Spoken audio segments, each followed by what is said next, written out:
Slowly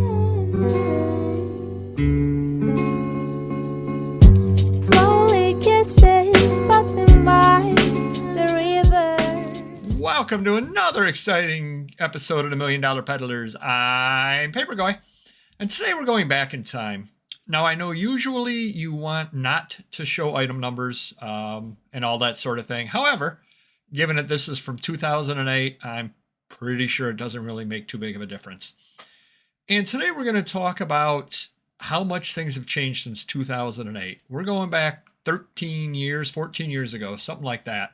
And I'm taking a look over here, and this would have been a really good sale for me back then. $42.50 sale plus shipping. So I probably picked up $50, something rather like that. And that's 6, 8, 10 items. So with shipping, an average of $5 an item. And I probably paid 50 cents to $1 each. So I probably had $10 into these. Paid $50, paid my fees. I don't know what that would have been, 10% back then, something rather like that. Would have paid the postage out of that, which was a lot lower. And I probably cleared $25 out of this. I'm certain that I was very, very happy when this sale came in.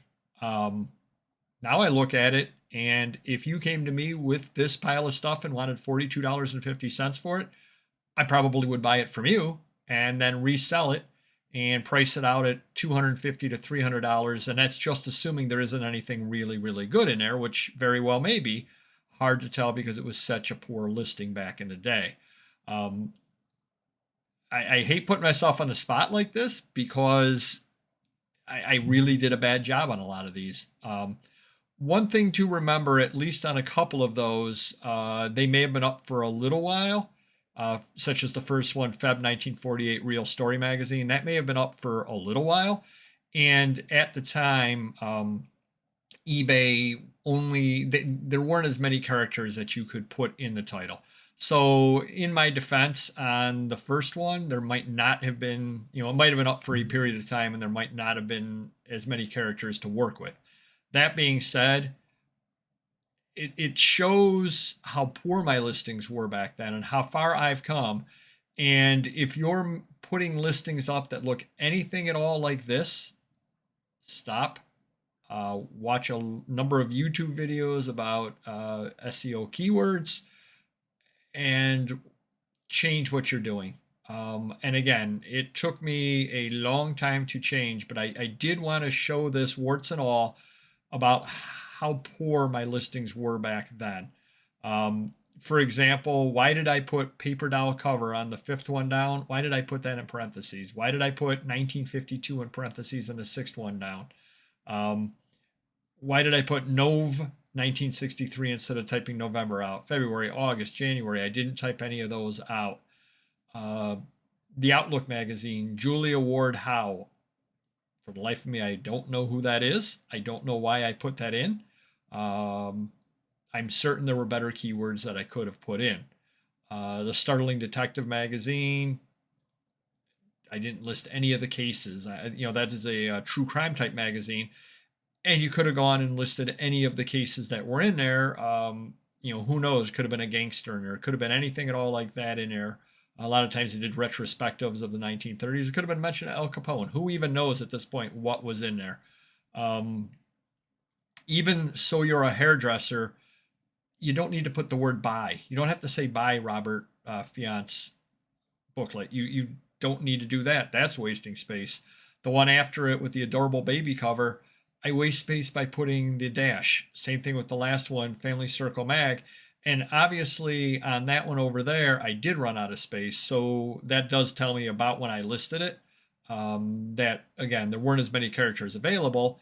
But not only did I truncate Mag, I truncated November. So that's two areas there that I didn't do a very good job on that one. And I don't know who Margaret Telechet is, probably the cover artist. I really don't know at this point.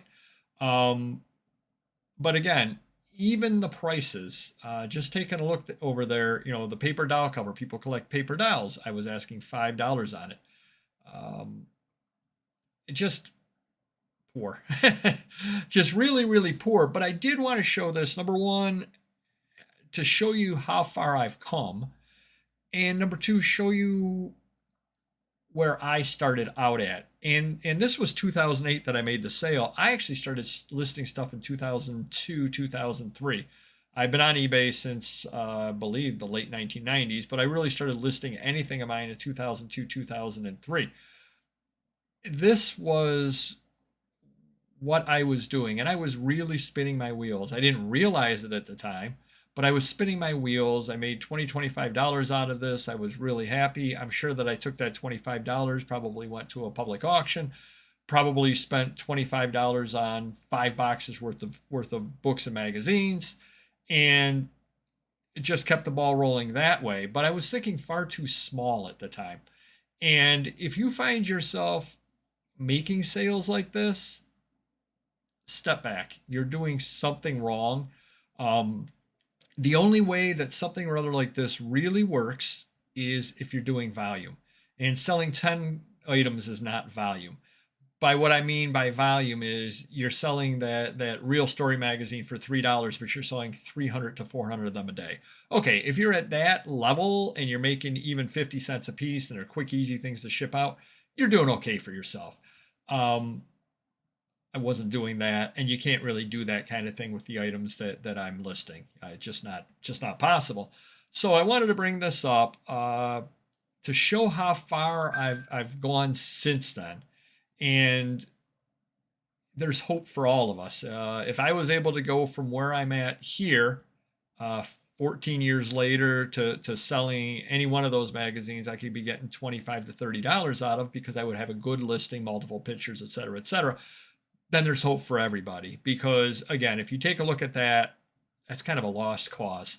Have really come a long way since then. And I was just thinking about this today because I put up some things on Instagram. So when you're viewing this, you'll have to go back in the Instagram a couple of weeks in order to find it. But I put up some Instagrams about some comics that I purchased at an estate sale.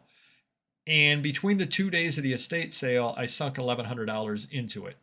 I don't know exactly how many comics I got offhand. I haven't counted them yet, but say 600 Golden Age comics. Number one, I wouldn't have had $1,100 back in 2008 to sink into it, but even if I did, I would have sunk that $1,100 into it. I would have been listing the comics at $5 to $7 a piece and selling them more quickly than I would now, but doing a lot of work, and in the end probably would have paid off the collection in 4 months, 5 months, and been making money thereafter, but only making $2, $3, $4 a comic book. Now, this many years later, 14 years later, I have the luxury of 14 additional years at a day job, 14 years of figuring out what I'm doing on eBay, that I'm not going to be selling the comics at $5, $6, $7 a piece. I'm going to be asking $12, $15, $20, $25 a piece, depending upon condition and exactly what they are. But I'll be holding out for higher prices on them and actually making it worth my time to have purchased that. Now, granted, I will sell them a lot slower at $15 than I will at $8. I mean, common sense tells you that. That being said, it's really not worth my time to take them and list them at $8.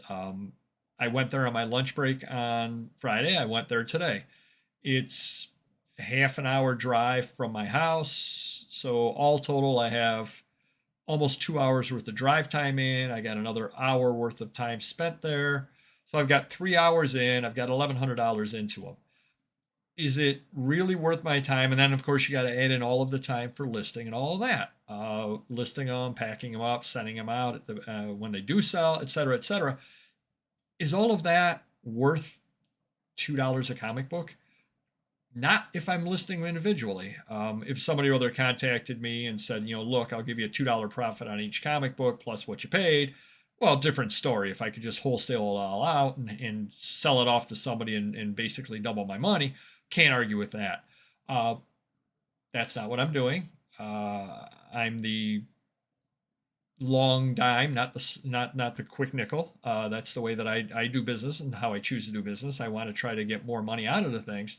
And when you have that philosophy, you can't sell things like I did back here. I was spinning my wheels back here. I didn't know how I wanted to sell things, didn't know what I was doing. I was just realizing that, and again, I'm making it up because I can't remember back to 2008, but I was realizing that, wow, I paid $1 for the November 1937 Family Circle magazine. I paid $1. I sold it for $5. I did great.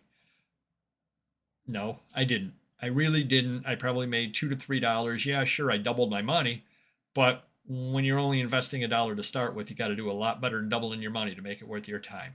So hopefully this dive back into an actual sale that I had in 2008 does help you some. Hopefully it gives you some hope that if you feel you're spinning your wheels, that you can overcome that as well.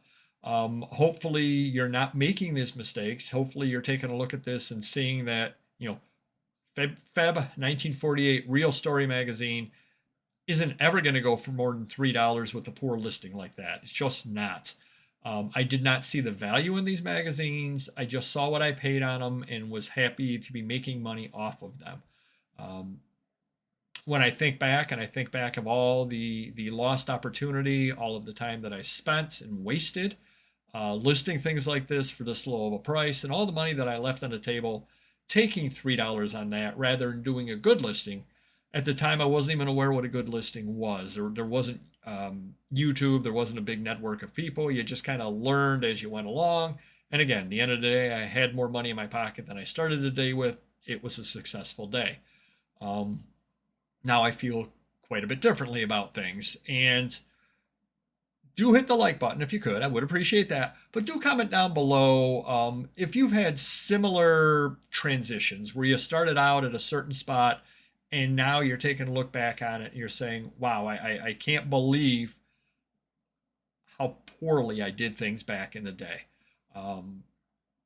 Hopefully, if you are doing things poorly, you can fast forward and not make these mistakes. Take these as a lesson. Don't use parentheses. There's no need for it. Type the month out. Put some kind of description down. I mean, there are no SEOs there that I would use today other than the name of the magazine, because obviously you have to say what you're doing. But the August 1969 Cosmetics Fair magazine, I would love to have that now. Talk about the hairdos that were in it. Take a couple of pictures of the hairdos. People would eat that up, and for $4, I would buy that right now if I found that at a flea market, as long as the condition was good on it. So I've come a long way. Hopefully you have as well. I do appreciate you being on this journey with me, and I will see you next video.